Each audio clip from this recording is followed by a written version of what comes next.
to be putting it on. So you should have just heard a recording in progress. Yes. We'll be streaming it on Facebook in however long it takes for that connection. And then while I'm waiting for that to be set up, if you would prefer to have subtitles, the subtitles are enabled. They're automatically generated. They are pretty good. In your options at the bottom or top of the screen, depending on what sort of technology you're using, there is, you'll see something that says live transcript.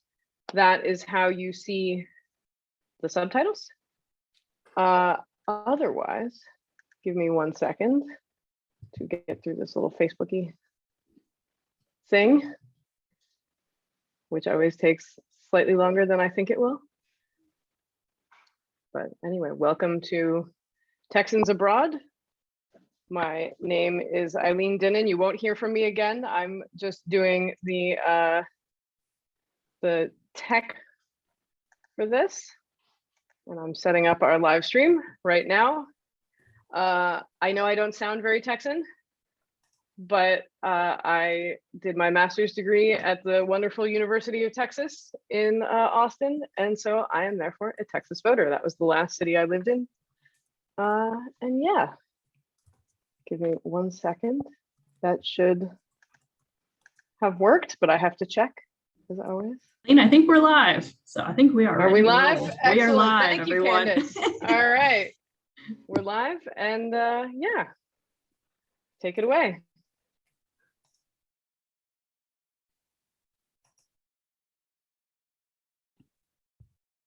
Great. All right. Well, on that note, a very warm welcome to everyone joining us today. We are now live on Facebook. Thank you to everyone tuning in there. If you do have a question for one of the candidates today, you can pop that in either in the Q&A box for those of you on Zoom, or for just in the chat comment on Facebook, and we will be sure to capture those questions and get them to the candidates. I think that's it for logistics at the moment. And just again, a good morning, a good afternoon, a good evening to all of our guests, to all of our Democrats Abroad members, really to everyone who is joining this really unique event from all around the world. It is our first Meet the Candidate series, or first event rather, in our Meet the Candidate series this year. If we haven't had the pleasure of meeting before, and I see a lot of new names on the screen, which is very exciting. My name is Candace Karastan, and I serve as Democrats Abroad's International Chair. For those of you who might be less familiar with Democrats Abroad, or perhaps this is your first event, Democrats Abroad is the largest organization of US citizens living outside of the United States, and we're also an official arm of the Democratic Party. At our core, it's our mission to provide Americans abroad a voice in our government back home and elect Democratic candidates by mobilizing the overseas vote. As everyone on this call knows, there is so much at stake this year in the United States. 34 US Senate seats, all 435 US representative seats, 46 state legislatures, including in Texas, and 36 state governorships, again, in Texas. These are the decisions, these are the offices rather, where the decisions impacting you as an American abroad, your family and friends back home are being made. If you haven't done so yet, request your ballot for all 2022 elections, including Texas's March 1st primary election at votefromabroad.org. Just a few last quick notes about today's event. As we sat down at Democrats Abroad, reflected on 2020, looked ahead to 2022, we were really determined to bring the elections and the issues closer to you, Americans abroad, so that you know who and what is on your ballot when you get it, and so that lawmakers stateside know about the issues unique to you and their overseas constituents. Every time I send out an email, I'm sure you've received some from Democrats Abroad too, I get a slew of responses back concerning the direction of the party, Democrats Abroad. I get people saying the party's moving too far in one direction or too far in the other.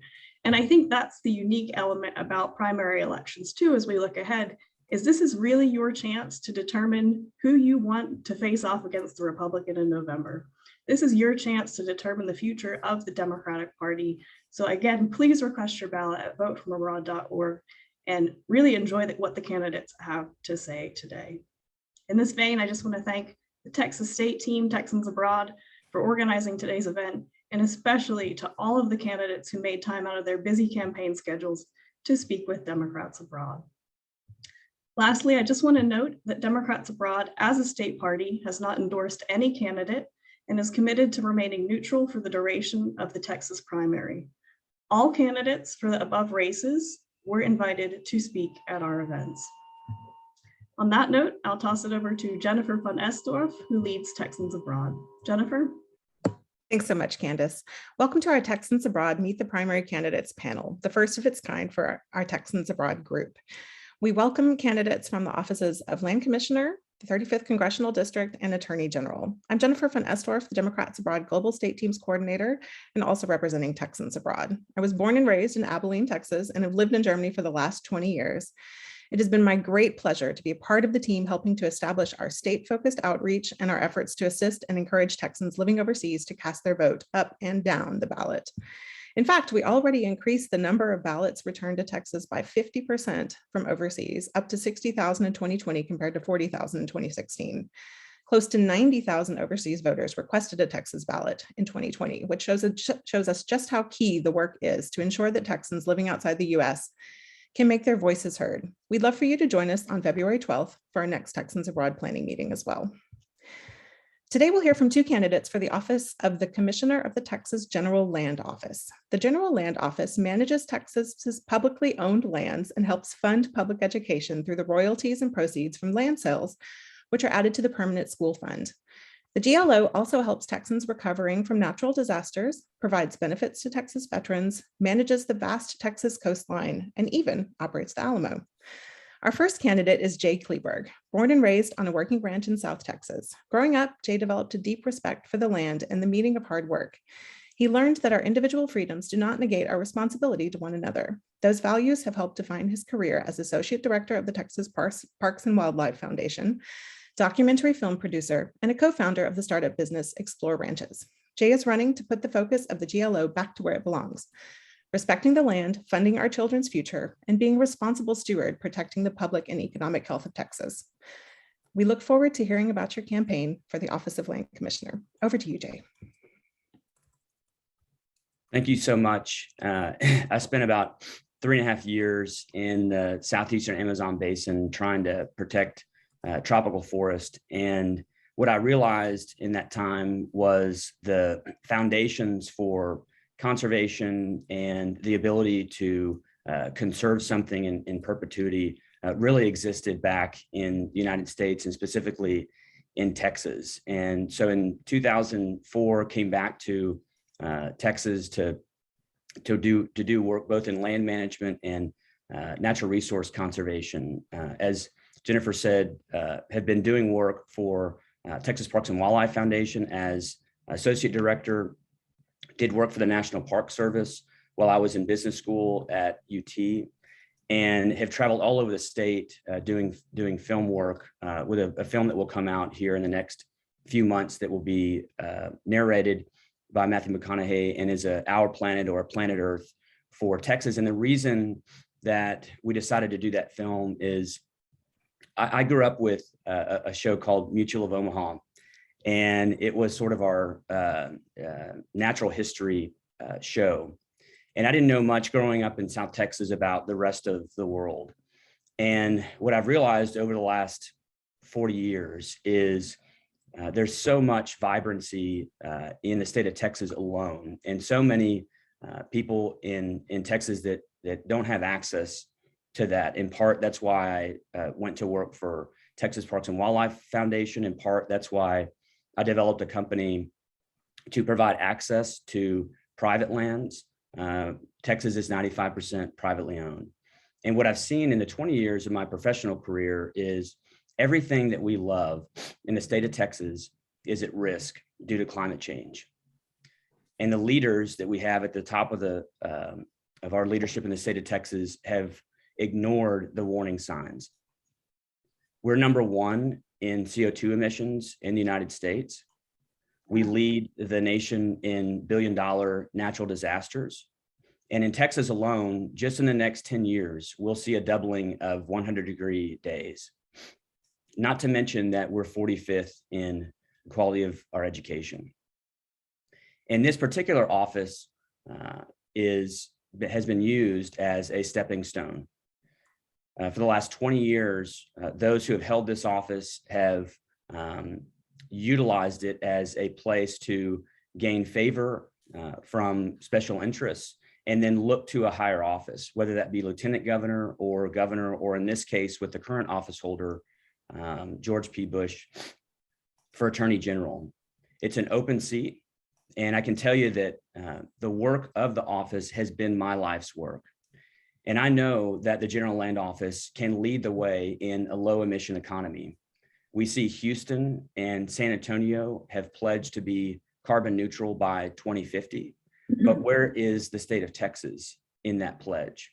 I think the General Land Office can lead the way in the climate economy by storing 700 years worth of industrial carbon emissions in our submerged lands off the Texas coast, that we can lead the way in the low emission future by diversifying our renewable energy portfolio to ensure that, as Texas 2036, a policy shop out of Dallas has said, we will see a 30% decline in public school funding revenues because roughly 20% of our revenues come from oil and gas. We'll see that 30% decline over the next 25 years. And so we have to make up for that income. And that's in geothermal, it's in wind, it's in solar, it's in offshore wind. And what I know is that we can do this because we've done it before. In very recent history, we lead the nation in wind energy. We're number 2 in solar. And we're developing large-scale carbon center here in Houston, where I am today. We're developing carbon sequestration and credit markets, and that the General Land Office has the ability to elevate these issues to fight climate change. And in my 20 years of experience as a land conservationist, natural resource manager, as an entrepreneur, and as a filmmaker, I'm ready to get to work. And I appreciate that you all have taken time out of all of your different time zones to actually be here and to listen to us, because this is a really important, not only office, but this particular election cycle is important for the General Land Office because we basically have about 10 years to take action on climate change. And it is here. I've seen it in the Amazon. I've seen the changes there, and I know that it's at our doorstep. So I'll end there and just appreciate your time. All right. We're going to make a slight change to our schedule this morning for our caucus leaders asking questions because Lee needs to leave at 8:30. So we're going to have a question for Jay from our Global Black Caucus, and then we can go ahead and skip over to Lee for a second. So James, would you like to ask the question that you've got highlighted here in the? Sure. Thanks, Jay. Thanks for taking time out. I'm a Texas voter myself, and I'm from Dallas County. I'm from Hong Kong. How will you ensure that people of color who are prominent living in areas that filled with pesticides, lead pipes, and other hazards have the same access to rebuild their homes and livelihoods after a climate catastrophe? Yeah, that's a great question. So right now, there's about $14 billion in backlog HUD Community Development Block Grant disaster relief funds and mitigation funds at the GLO. So the first thing that I would do is get those monies out the door. Those are monies that date back to natural disasters in communities who can least afford the impacts of a natural disaster 8, 9, and 10 years back. So that would be the first thing that I would do, is ensure that that backlog gets out into those communities who have been affected. And then 2, make sure that when we do have a natural disaster, that those funds get through the General Land Office into those communities as quickly as possible, because it doesn't help those communities if they're just trying to rebuild their homes and their infrastructure. Some of that, as you said, is not just residential or multifamily, but it's actually the road systems as well, and water infrastructure, that those funds get out quickly, because 5 years, 6 years, 7 years down the road, they have rebuilt more than likely, but not in the way that they could, that can withstand the next natural disaster. And the last thing that I would say is, if you look at the way that housing, urban development, community development, block grant, disaster relief funds come into the state of Texas, that it's dealt with on a disaster by disaster basis.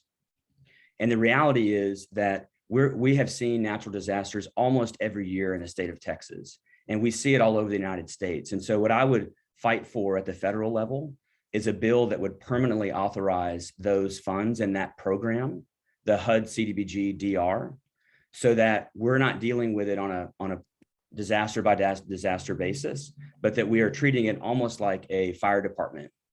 It's funded. We know that we can have projects pre-approved. We know where those natural disasters are going to occur, so that if it takes 3 months for those funds to get out of the federal level, we can deploy them quickly, rather than dealing with it almost like a grant program. And there's a lot of repetition there. And so I would make sure that those communities get those funds and that they're to the standards that will withstand the next 50 to 100 years of weather, and not based on modeling and infrastructure that is dependent upon the last 100 years of weather patterns, which is essentially how we are doing our modeling right now. Thank you. Excellent. We'll go to our Progressive Caucus now for a question. Hi, everyone. I'm Caitlin Kennedy, representing the Global Progressive Caucus today, from Houston originally. And just wanted to say a quick word about the Progressive Caucus. We're really right now trying to inform all of our members, all of Democrats abroad and Americans abroad in general, about key primary races this cycle.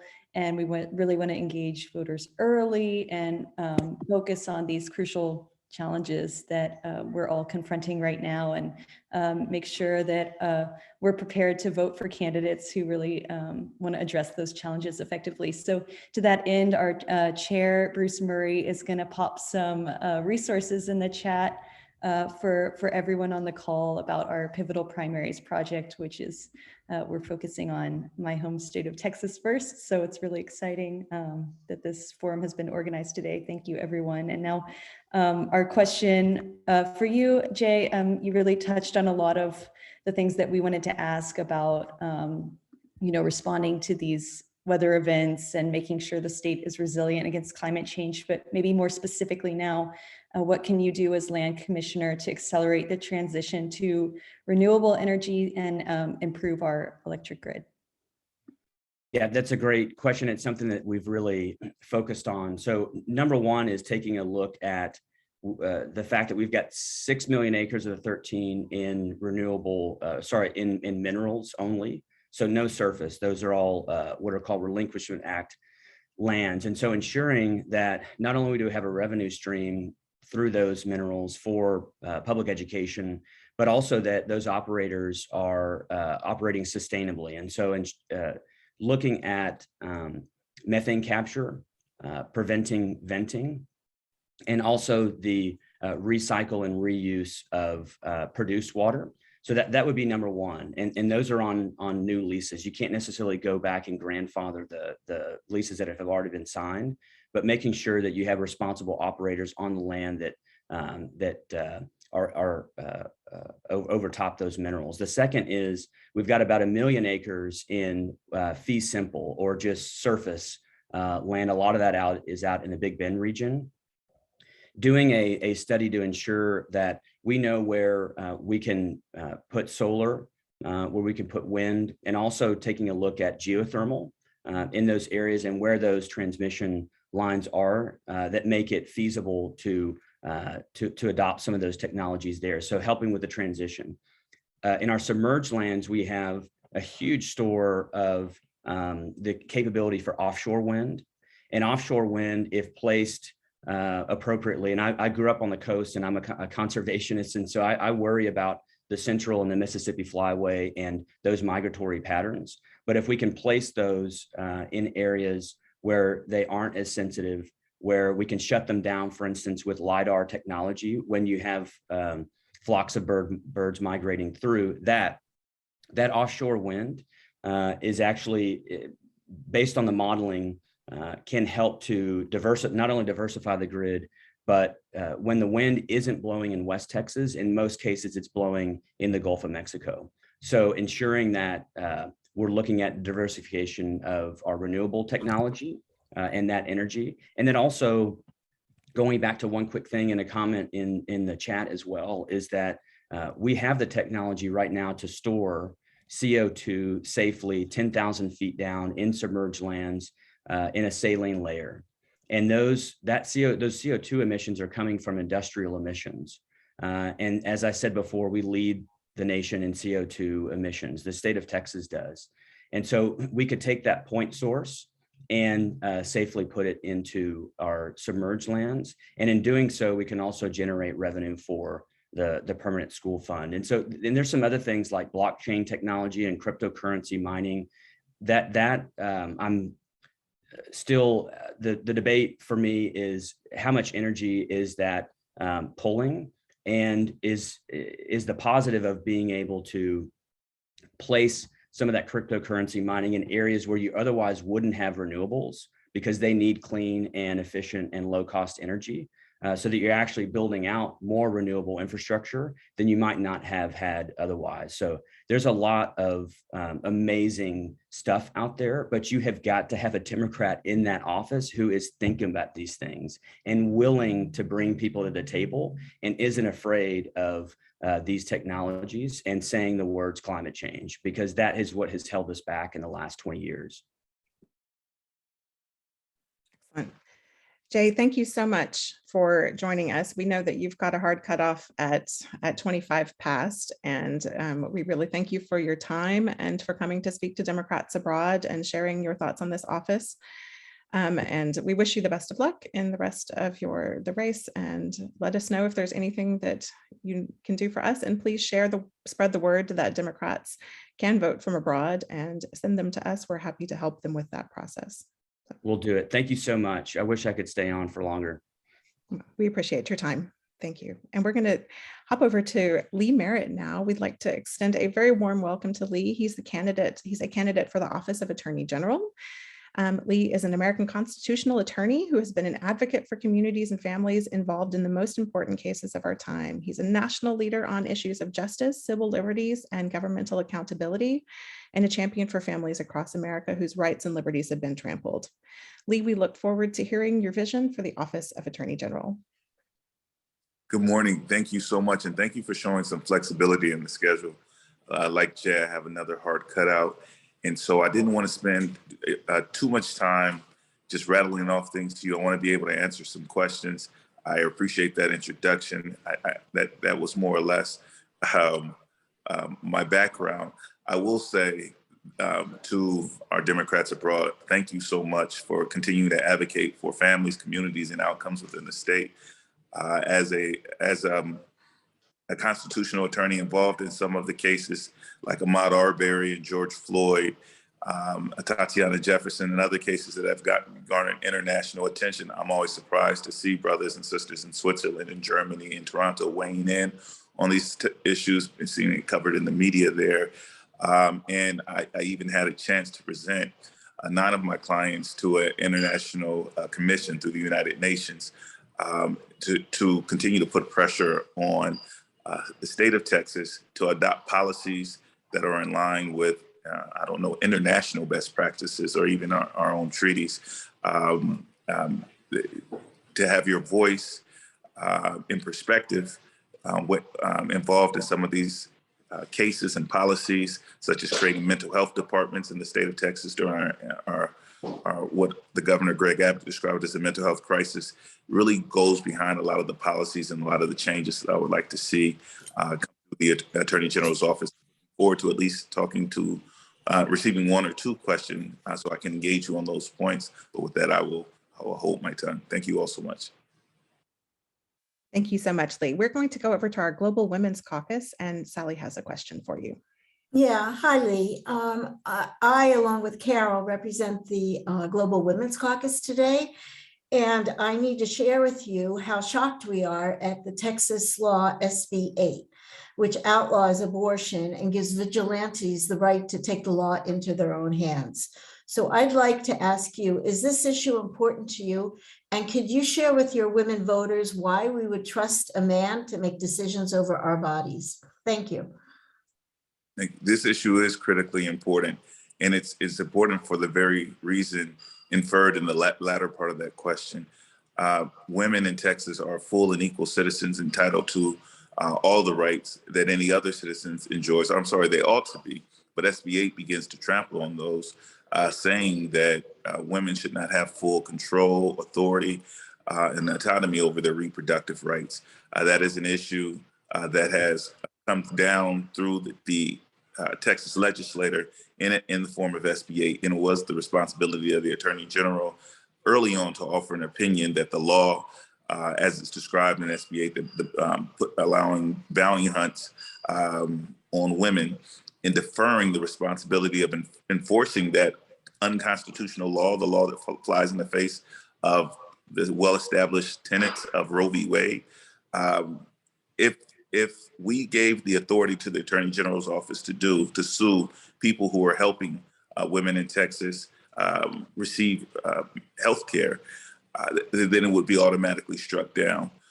The 87 legislator did what they could by trying to go around it and assigning that responsibility to other people. It is still unconstitutional.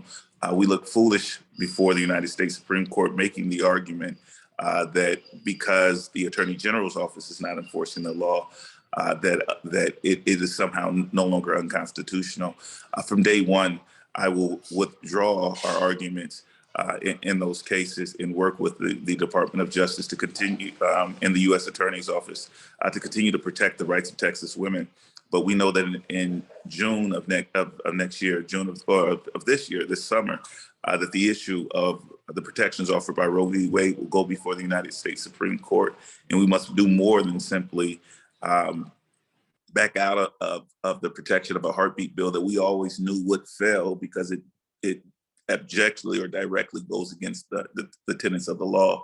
But we must work to codify the protections of Roe v. Wade as they continue to be attacked across the states. And I will continue to work with our partners in Washington, D.C., which I have already begun to do with my practice, and put pressure on our congressional memberships to legislate around the issue of women's rights, particularly concerning the right to make their own reproductive decisions. Lee, thank you so much. I guess this is do you need to leave us now or do you have time for one more question? If it's 8:30, I need to go. I'm so sorry. I'll try to get filled in one more if possible. It is half past, so we want to be respectful of your time. I couldn't stay for longer. I do have another appointment. Thank you all so much for hearing me out. Thank you for joining us, and we appreciate your time. Good luck with everything. All right, and now we're going to go over to our ECCC, and Dana, if you'll take it away.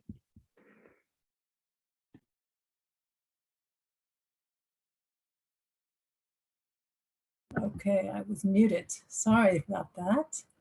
I am Dana Freeling, a native Texan from Dallas, and I continue to be a Texas voter. I'm currently chair of DA Finland, and I am a leader of Democrats Abroad Environment and Climate Crisis Council. We are delighted to extend a warm welcome today to Jenny Sue, also running for the office of Land Commissioner.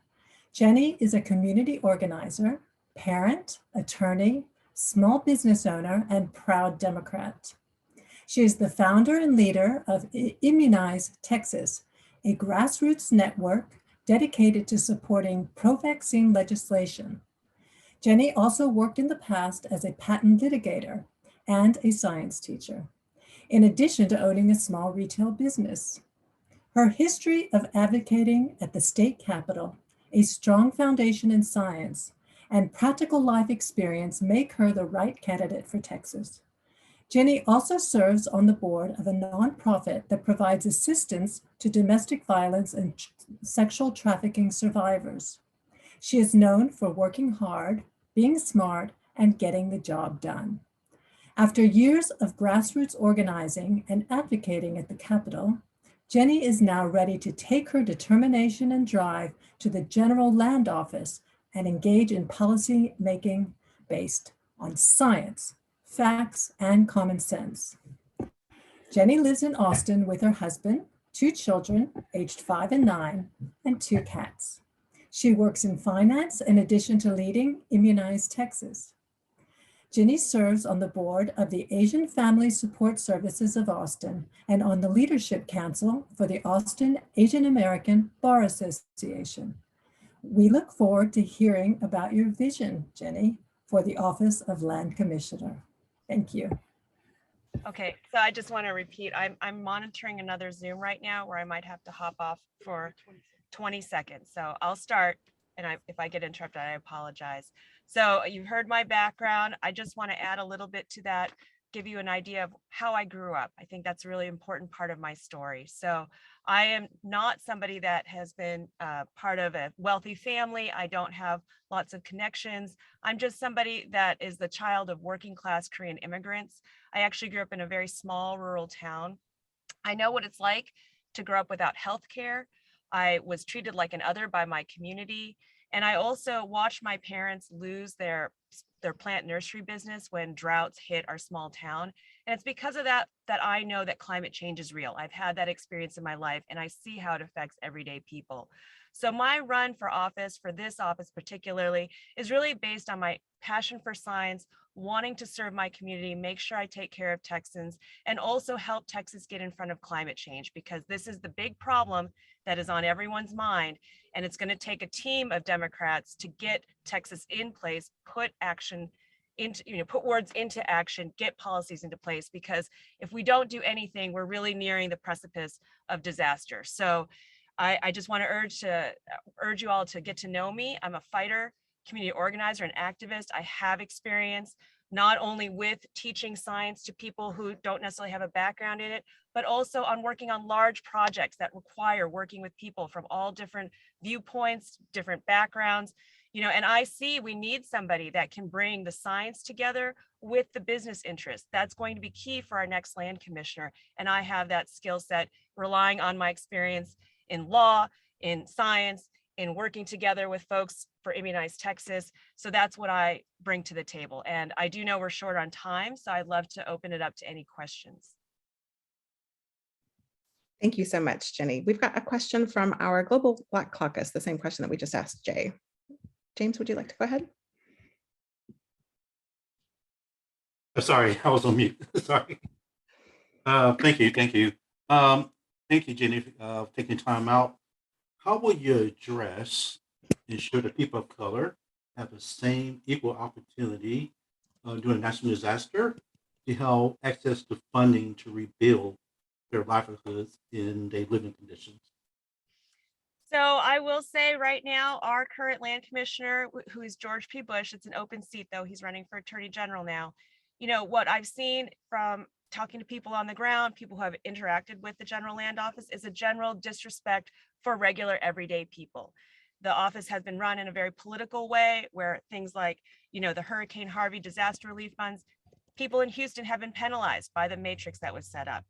I'm somebody that puts people first because I know what it's like to struggle, because I've had those experiences in my own life. So when it comes to disaster relief, I want to make sure that people of color and other marginalized communities are not left out in the process. Really, we need to work with local leaders, community organizers on the ground to find out, when it comes to disaster relief, who needs the money first, who is hurting the most, and put those people first when we do the distributions. And then in terms of generally how the land office is operated, I think people of color, we are at a time right now where Texas has seen 95% of its growth come from people of color. So I want to make sure, especially because I am a woman of color, that we're not overseen, that we are not left out of the process. It goes everywhere from not only how we interact, whether it's applying for those disaster relief funds, or when it comes to veterans of color, veterans that are LGBTQ, that they are not left out as well. I think the General Land Office has a lot of work to do with being transparent about how they make their decisions, and also engaging in outreach to make sure that folks do not get left out because maybe they don't have access to broadband, maybe they don't have access to a computer. These are the issues that so many Texans face, and it's why we don't end up with offices that actually serve the people. And it shouldn't be that way. We need to have agencies and leaders that serve Texas and the needs that are out there. So I hope that answered your question. I'm trying to monitor two Zooms, so just a little bit all over the place. But if there's more questions, I'm happy to answer them. Thank you. We've got some questions from our participants. Here's one from our chat. And whether or not you believe that the 1.5 degrees Celsius goal is viable in light of COP26. You know, so I think in general, so my scientific approach to things is really what's necessary, because I don't know that those kinds of numbers are feasible. I think a lot of the technologies that are being proposed to address climate change, to address the rising temperatures, I don't know that there's always experts on both sides.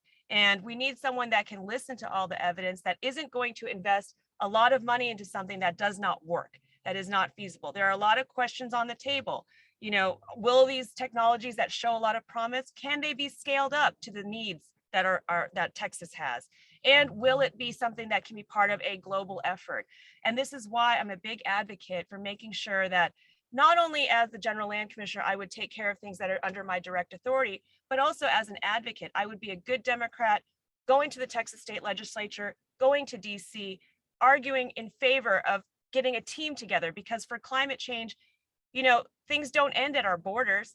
Things don't end in a community. They are global problems. So we need to have a team approach. We need to be collaborating with others. We need to establish those partnerships if we want to have the chance to actually make a change, get in front of climate change. And I'll say, you know, Texas has a vested interest in making sure that we're part of that team, because we have the coastal bend, because we have our entire economy resting on refineries and developments out there that are going to be subject to the next storm surge, to the next hurricane. There are a lot of reasons that this sort of reactive approach is not going to work. We need someone that can be proactive and actually talk about the future in a realistic way and what's going to work, because, you know, I hate to be doomsday about it, but I know that for the young voters out there, for so many of us, this is the pressing issue of our time. Excellent. Thank you so much for that, Jenny. We have one more question if you've got time for it. Our Progressive Caucus would like to ask another one. Okay, I'm sorry. Can I just pause one second? I'll be right back. Okay, no problem. Okay, I can listen to the question, but I might have to hop off. So Okay, please. no problem. Okay, yeah, thank you, Jenny. We just wanted to ask, you know, The Guardian reported in December that oil companies' profits soared to $1.74 billion last year, as also US gas prices rose. What plans do you have to end fossil fuel subsidies and overcome resistance from powerful oil and gas companies and lobbies when you're in office? Sure. So I get asked this question a lot. Again, I have that experience of working with people from all different sides who have their own priorities and interests that don't always, you know, they're not always in harmony. There's often a clash. Immunize Texas, for instance, is a nonpartisan group. So I've had to work with conservatives. I've had to work with independents. And that's really just part of the job when you're a land commissioner. You cannot ignore oil and gas. However, I see signs that even in the private sector, corporations are ready to address the issue of climate change. When I go to places like West Texas, for instance, the parking structures have solar panels installed. If they had such a deep faith in their product, why are they engaging in installing solar panels? And the families that work for oil and gas, when I speak to them, they tell me they're aware of the fact that fossil fuels will run out eventually. They want their children to have bright futures. They are telling them to do things like take a class that might prepare them for a job in wind or solar or geothermal. So then the community is there, the support is there. The private sector is ready to come to the table. We just need the government piece. And if we can do that, we have a chance of really putting something together that will work for Texas, that will get us ready for the climate change problems that we face. Hold on one second. Sorry, I'll be right back. All good, thank you. All right. We'll be joined shortly by Greg Kasar from the Texas 35 Congressional District. I'm just waiting for them to get logged in. We'll finish up with Jenny here in a second when she's back with her call. Caitlin, would you like to go ahead and let us know what Texas 35 looks like now, because there have been significant changes to that district? Hi, yes, okay. Well, I am not a Texas 35 voter, but I would be interested if anyone on the call is, if you want to let us know in the chat. But Texas 35 is a district that was redrawn in the recent redistricting process. It is a Hispanic majority district. It is a working class majority district. That has been drawn to connect parts of Travis County, where Austin is located, down to Bexar County in San Antonio via Interstate 35. So it's an exciting race for the primary season, as it is expected to be a blue seat. I don't know if there's anything else you wanted me to say, Jennifer. Oh, good. Oh, great. Ginny is back. I think we can take one more question from the participants then. What is your position on biofuels as green energy? And let's see if there's anything else. Let's start with that. So again, this is the kind of thing where I would love to sit down with experts and talk about whether this is actually feasible on the scale that we would need for Texas. I've had my own experience working with folks who have done this kind of project. I think it sounds great in small projects. The question is, do we have the capacity? Do we have the ability to scale this up to a point that it would be beneficial for Texas? You know, there are so many amazing things that are out there being developed.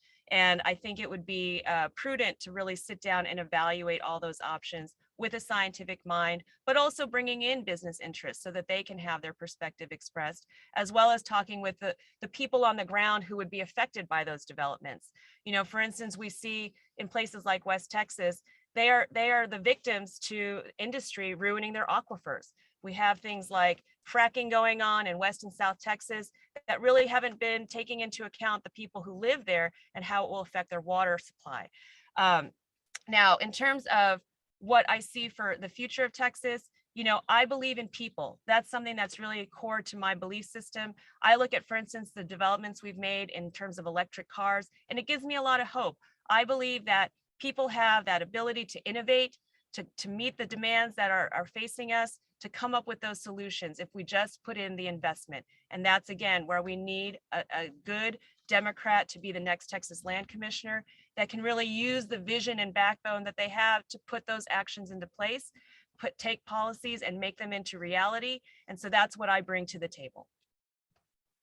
Excellent.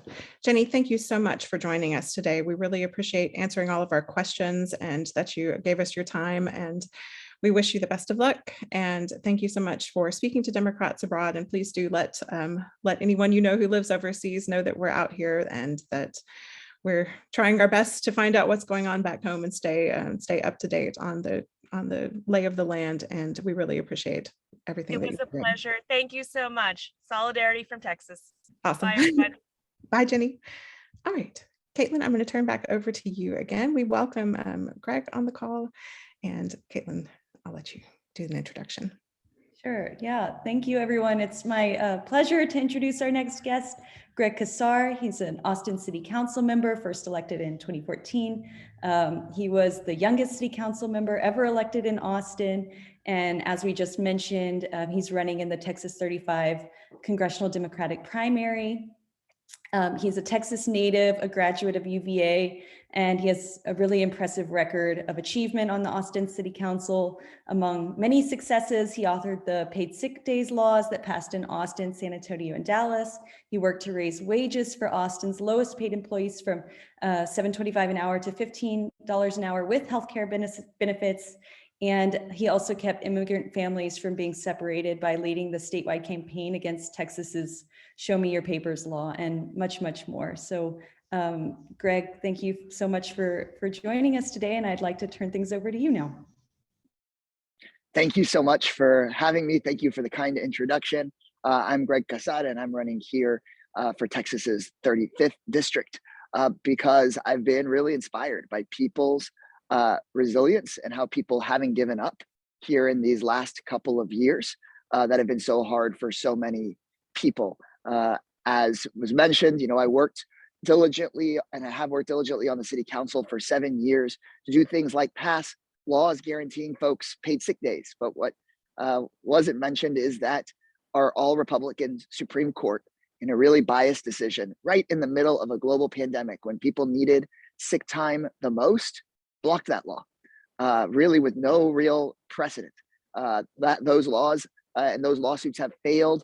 Those types of lawsuits have failed in the past in other states, but here people were deprived of that right to sick time. In Texas, when we were delivering blankets to people during that winter freeze, when we were trying to take care of folks in that, really acute climate crisis moment, we had Ted Cruz getting on a plane, going to the beach.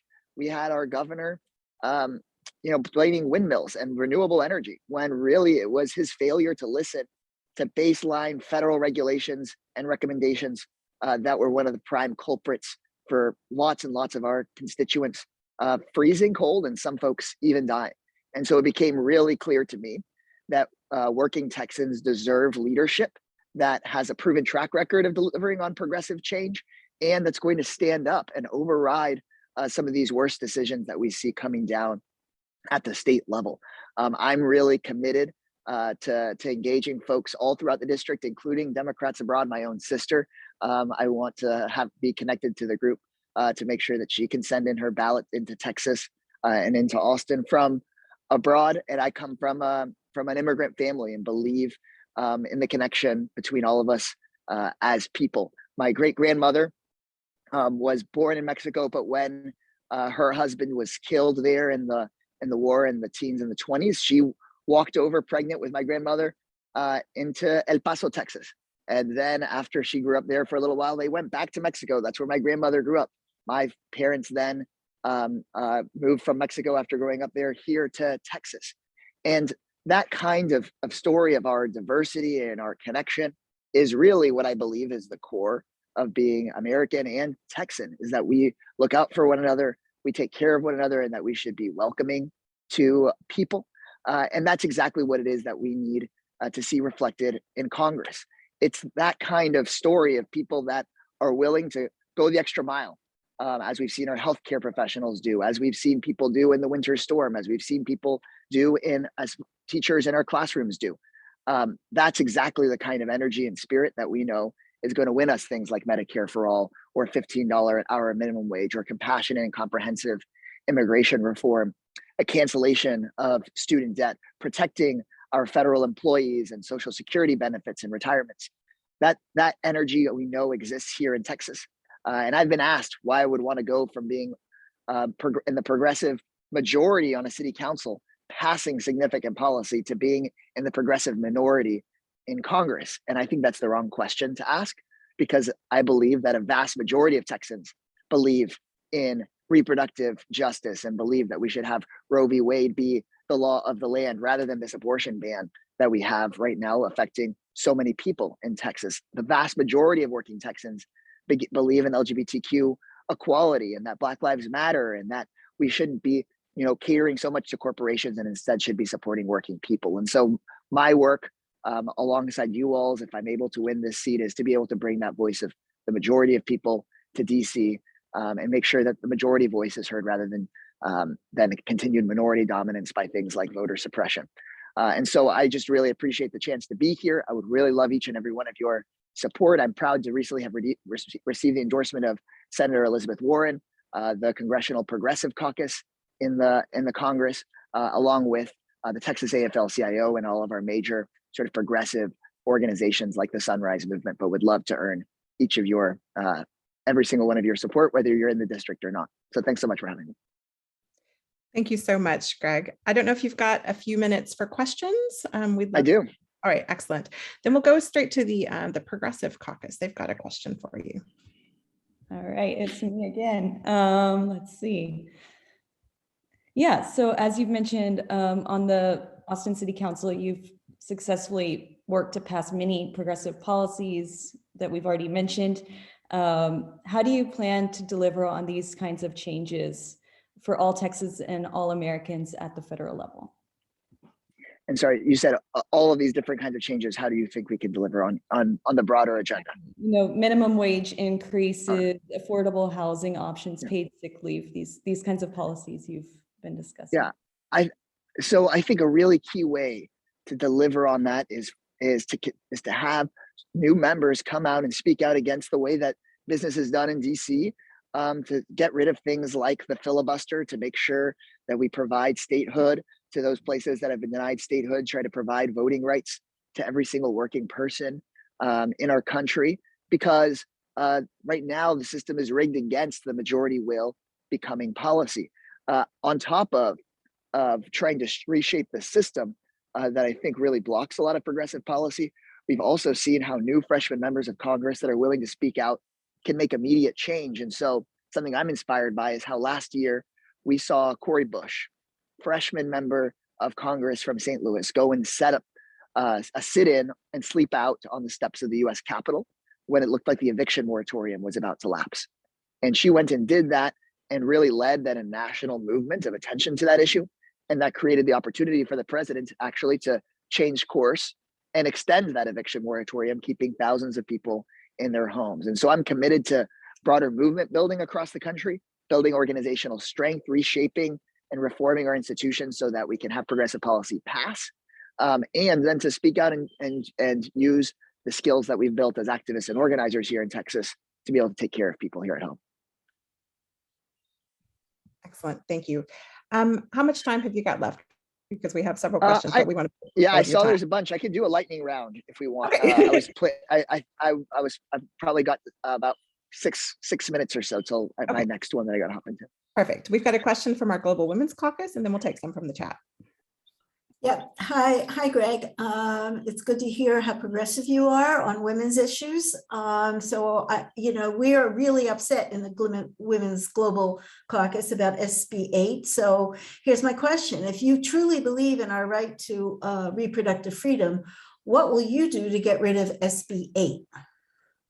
Everything in my power, and we keep on coming up with more and more ideas. So my fiance is talks to women every single day as part of her job that have had to leave Texas and go to Louisiana, Oklahoma, and New Mexico for abortion care. And so while I'm over here doing this Zoom call, she's inside the house having those conversations. And so that's what we talk about every day, is that there is a real significant impact every single day that is happening to people in Texas. So there's a spectrum of what we not want to do. I know you said lightning round, but this is so important right now. Part of what we've done is push local governments to provide funding to help people travel if they need to travel. And so I've helped set aside nearly $500,000 over the last couple of budget cycles to help support people in our community that are affected by these Texas laws, make sure they can get the care that they need. And we need to push every city to do that. We need to support the lawsuits. And part of her work and mine and lots of others is to be able to show how unconstitutional this law is. I believe in expanding and reforming the Supreme Court and having term limits in an expanded court, because a lot of the things people say they're worried about with an expanded court is actually what we're getting right now with this court. And so I think we need to, make sure that we have an institution there that actually reflects the will of the people. I fully support the laws that would make Roe v. Wade law and also repeal the Hyde Amendment. And so I would fight for that diligently. And I think part of getting rid of the filibuster is critical for that. And also getting rid of senators like Ted Cruz, who are so unpopular here in Texas, and really making sure we're driving up voter turnout in areas like mine that have low voter turnout, to make sure that maybe we don't just have to negotiate just with Joe Manchin and Kristen Sinema, that it might be nice if we have other senators that can help us make it law of the land, since we can't rely just on the courts right now. Excellent. Thank you so much. If you have time for one more, we've got one last quick question. Otherwise, we totally understand. We have a question about veterans. For example, right now, veterans living abroad are having trouble getting vaccinations. And what would you do to help support veterans? I really appreciate that question, because I was thinking about how I hadn't had enough time to talk about that. Austin and San Antonio, lots of veterans, especially lots of veterans coming out of San Antonio and all of Texas. So this will be a particular focus of mine. I'm interested in being on Veterans Affairs as far as a committee assignment goes, because and in part I think it's a place where we can really push both for constituent services. To part of what I've been committed to as a council member is recognizing some of the most important power you can use is is just being able to tell the stories of constituents and push agencies to take care of individual constituents. So that's something I'm committed to doing, because even though you're only one of over 400 in DC as a member of Congress, I would be one of two representing Austin and one of 4 or 5 in the city of San Antonio.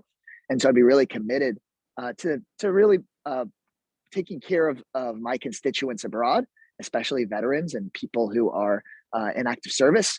And then also pushing my colleagues, if I'm hearing from other people, for example, in Texas, but who might not be hearing back. And so I'm really, as a council member, I recognize that while I might want to pass sweeping renters' rights policies or protections for foreclosures, that a lot of the most important work I've gotten to do is that individual message from somebody that's being foreclosed on, or that individual message from somebody that's having trouble getting their child vaccinated. And that's what I'm committed to doing for veterans too, because I know that folks abroad, whether it's accessing their Social Security card or Social Security benefits, accessing care as a veteran, that kind of stuff is just so important for members of Congress to step up and do.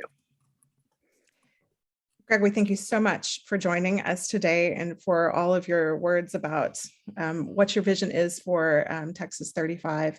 If you have any final thoughts, we'd love for you to share those with us. And we just appreciate you taking your time to come today and to speak to us. And please let any overseas voters that you know, tell them that we're here, that we're ready to support them, and that we're eager to help them get their vote counted in Texas and anywhere Well, you're else. about to have a new member in my sister right after this, and so I appreciate it. As I was coming on, I thought about that. I was like, oh man, that's something I should connect Catalina with. So thank you all so much for having me. I'm sorry that I promised lightning round answers, and then was told your questions were so good that I felt wrong making them lightning round answers. But just would appreciate any and all support. We are going to be putting up some volunteer phone banks pretty soon in case anybody wants to participate calling into Texas. I'm going to post my website here in the chat in case you want to see more about me or the other issues we didn't have time to talk about. And of course, anybody that's willing to volunteer or chip in a little bit of money. This is a expensive endeavor. And since I only found out that I was running for Congress, or that there was even the potential of this idea around Halloween, and it's all over in about 4 or 5 weeks in the primary, any and all support's really appreciated. So I'll put my website there in the chat. Thank you all so much for having me. Awesome. Thank you so much for coming. All right, I'll turn it over to Candace Carrison again, our international chair. Thank you so much, Jennifer, and thank you, Greg, for joining us. And really a warm thank you to everyone who was able to join us today and speak to our constituency as Americans abroad. It's very exciting, again, to see candidates stateside taking interest in the issues that are so important to us as Americans living overseas. Again, I just wanted to repeat who you heard from again. That was Jay Kleberg and Jenny Sue, both running for Texas Land Commissioner, Lee Merritt running for Texas Attorney General, and Greg Kasar running for Texans 35th Congressional District. Just want to emphasize again that Democrats Abroad does not endorse any candidates for the duration of the Texas primary, and all candidates running for these offices were invited to join us for today's event. Before you go, Jennifer and I just have a few more points. I wanted to talk a little bit about what we are doing as Democrats Abroad to get out the vote, not just in the March primary, but in the November general election. Those of you who vote in Texas may have just received a call from us recently. We're currently calling through our thousands of members who vote in Texas. And a huge thank you to all of our phone bankers and our phone banking team who has put together those calling campaigns, again, to make sure that every Texan abroad knows about the primary and is getting their ballot, not just for the primary, but for all 2022 races. If you are interested in phone banking yourself, we are looking for help. We're going to have phone banking for other battleground states coming up.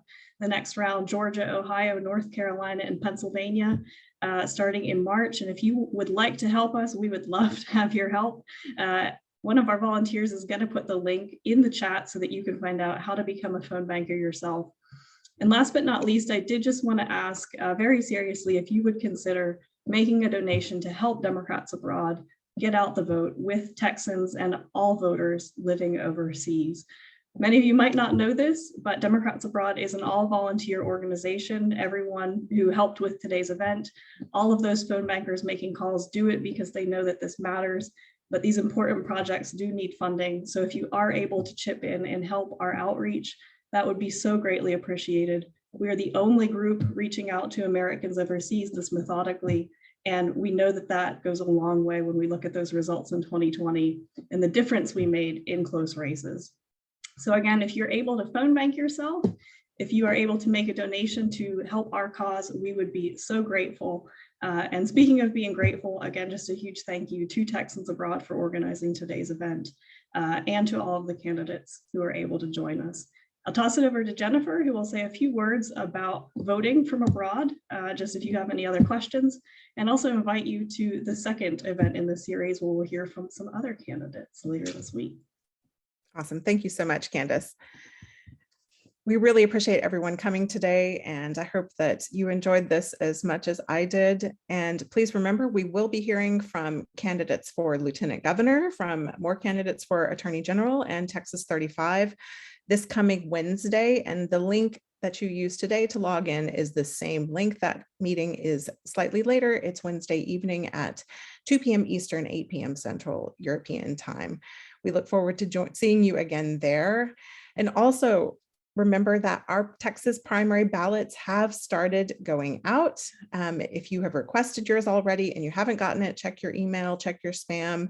If you need help, please reach out to us. You can use that Texans-Abroad at Democrats Abroad email address. We are happy to help you with any voting problems that you have. You can also use our wonderful voting guide. If Eileen, if you could pop that in the voting guide in there. We've got some great ballot return instructions. I know it can be quite frustrating to have to print your ballots out and origami everything and all the different envelopes. And we've got a great guide for that. If you need any help with it, please just reach out. We're here for you. We're here to support you voting from abroad. Do remember deadlines are coming up. If you have not requested your ballot yet, you have until February 8th to request the full ballot. If you intend to return to the state, you will be sent the full ballot. If you marked that your return is uncertain, you will only receive the federal ballot. Happy to clarify any questions about that as well. And your ballot must be postmarked by Election Day, March 1st, and received by the 7th at the latest. So don't delay, get them in the mail. They have to be postal mailed back, and just let us know. We hope that you've enjoyed this discussion, and if you'd like to get in touch, please send us an email, and we would love for you to join us at our upcoming Texans Abroad planning meeting on the 12th of February. And please send us a message. Let us know what you think if you had any other questions. And thank you so much for joining us today. Thank you for all of the caucuses who prepared these really thought-provoking questions. Thank you for co-hosting with us. Thank you for your time. And thank you to Candace for giving us this platform to do this. We really appreciate everything. All right, and we'll end the recording now and end our Facebook Live. If you'd like to stick around for a few minutes and have any questions now.